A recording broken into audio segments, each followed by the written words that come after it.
ঈশ্বর ও আত্মায় বিশ্বাসী না হলে দয়া করে যোগদান করবেন না। নমস্কার ও আদাব প্রিয় ভক্তগণ, আজকের এই ভিডিওতে আমি এমন একটি বিশেষ মন্ত্র টোটকা শেয়ার করতে চলেছি যা নাভি নড়া বা নাভি সরে গেলে অতি সহজেই কাজে লাগবে।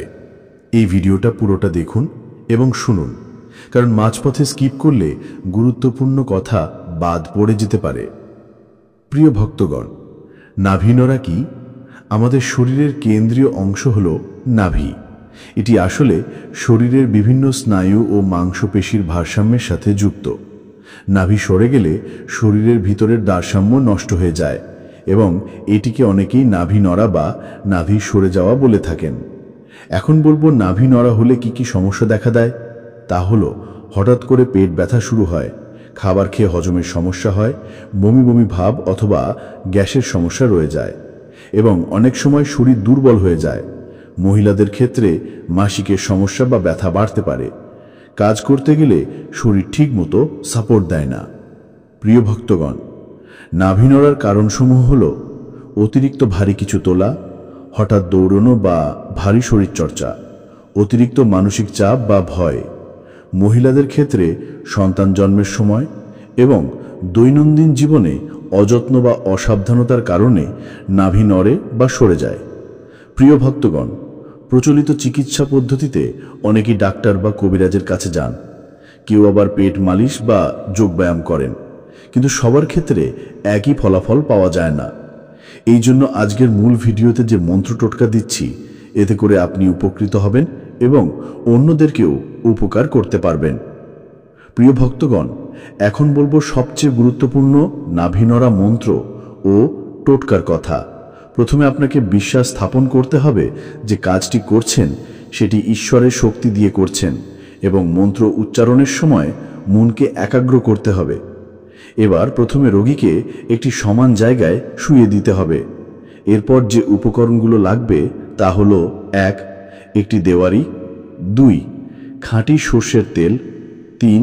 একটা নতুন কালো কাপড়ের সলতে, 4. একটি কাঁসার গ্লাস অথবা কাঁসার ঘটি লাগবে।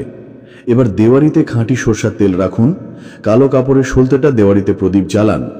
রোগীকে যে সমান জায়গায় শুইয়ে রেখেছেন তার নাভির চতুর্পার্শ্বে সর্ষের তেল লাগান। আলতো করে হাত বুলিয়ে বুলিয়ে বলুন এই মন্ত্রটি হল ওম নমো সিদ্ধি বিনায়কায় নমঃ। মন্ত্রটি 21 বার পাঠ করবেন। প্রতিবার মন্ত্র পড়ে রোগীর নাভির দিকে একবার করে ফু দিতে হবে। এরপর প্রদীপ জ্বালানো দেওয়ারিটা নাভির ওপর রাখুন। তারপর কাঁসার গ্লাস বা ঘটি দিয়ে সেটিকে ঢেকে দিন। যতক্ষণ না নাভি নড়া ঠিক হচ্ছে ততক্ষণ গ্লাস বা ঘটি রোগীর পেটে চুম্বকের মতো লেগে থাকবে। নাভি ঠিক হলে স্বাভাবিকভাবেই গ্লাসটি আলগা হয়ে পড়ে যাবে। এই টোটকা বহুবার পরীক্ষিত, রোগীকে ভালো করতে সক্ষম হয়েছে, আরাম দেয় এবং ভারসাম্য ফিরিয়ে আনে। সতর্কতা মনে রাখবেন: 1. গ্লাস বা ঘটির মুখ যেন ধারালো না হয়, না হলে পেট কেটে যেতে পারে। 2. কাজটি করার সময় মনোযোগী হতে হবে। 3. কখনোই মজা করার জন্য বা অবিশ্বাস নিয়ে চেষ্টা করবেন না, না হলে কার্যকারিতা কমে যাবে। 4. শিশুদের ক্ষেত্রে অভিজ্ঞ ব্যক্তির মাধ্যমে করা উচিত, না হলে হিতে বিপরীত হতে পারে। মন্ত্রটি প্রতিবার উচ্চারণ করার সময় হাত দিয়ে নাভির চারপাশে হালকা গোল করে ঘোরাতে হবে। একবারে 21 বার সম্পূর্ণ করলে রোগীর আরাম আসা শুরু হবে। যদি একদিনে পুরোপুরি না সারে, টানা 3 দিন এই মন্ত্র টোটকা প্রয়োগ করতে হবে। প্রয়োগ করার সাথে সাথে রোগী আরাম অনুভব করবে, পেট ব্যথা, গ্যাস, বমি ভাব দূর হয়ে যাবে, শরীর হালকা ও স্বাভাবিক লাগবে। ধীরে ধীরে নাভি তার সঠিক জায়গায় ফিরে আসবে। মন্ত্র অবশ্যই পরিষ্কার মন ও বিশ্বাস নিয়ে করতে হবে। ভিডিও না দেখে শুধু টুকরো করে শোনা যাবে না। একবার কাজ করলে তার ফল নিজেই উপলব্ধি করবেন। আর যদি কোনো গুরুতর অসুখ থাকে তবে ডাক্তার দেখানো জরুরি। প্রিয় ভক্তগণ, নাভি নড়ার সমস্যা আজকাল অনেকের মধ্যেই দেখা যায়। এই মন্ত্র টোটকা যদি সঠিকভাবে প্রয়োগ করেন তবে গ্যারান্টি দিচ্ছি মুক্তি পাবেন। তবে মনে রাখবেন, কাজ না করলে এর ক্ষমতা বুঝবেন না, তাই মন দিয়ে নিয়ম মেনে প্রয়োগ করুন। প্রিয় ভক্তগণ, আজকের ভিডিওতে আমরা জানলাম নাভি নড়া কি, এর লক্ষণ কি, কেন হয় এবং কিভাবে মন্ত্র টোটকা ব্যবহার করে সহজে সমাধান করা যায়।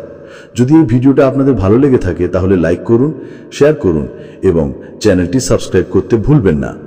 আপনাদের আশীর্বাদ ও ভালোবাসায় আমরা আরো নতুন নতুন আধ্যাত্মিক মন্ত্র টোটকা নিয়ে আসব। সবাই ভালো থাকবেন, সুস্থ থাকবেন। দেখা হচ্ছে, কথা হবে আবারও নতুন কোনো ভিডিওতে।